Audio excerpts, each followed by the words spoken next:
Informamos, para inhibir en todo el país el uso de armas de fuego falsa o hechizas, como se les llama, el gobierno de la Ciudad de México propuso reformas a la Constitución Federal y también al Código Penal.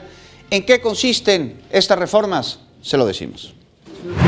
El gobierno capitalino entregó al Congreso local una iniciativa de decreto en la que se plantean las reformas en el artículo 19 de la Constitución, 167 y 170 del Código Nacional de Procedimientos Penales para que se dé prisión preventiva a quienes utilicen armas réplica o hechizas para cometer delitos y no solo sean acreedores de una medida cautelar, debido a que del 100% de personas presentadas que tienen antecedentes penales y que ocupan algún objeto o arma cuyo calibre no está reservado a las fuerzas especiales o al ejército, casi 50% son liberadas y pasan su proceso penal en libertad.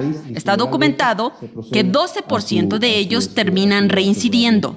En el tema de las armas réplica, la Secretaría de Seguridad Pública, y la Policía, la Jefatura de Policía de Investigación, han realizado principalmente operativos conjuntamente con el INVEA en espacios, mercados sobre ruedas, tianguis, en donde se venden de manera abierta este tipo de armas réplica y se genera su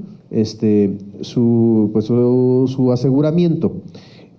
También existen algunas tiendas departamentales que venden este tipo de armas.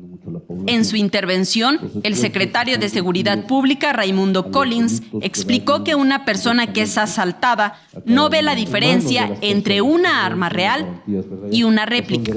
Para ella, genera el mismo impacto. En el curso del año se han presentado o se han decomisado más de 4,000 armas de fuego en hechos delincuenciales.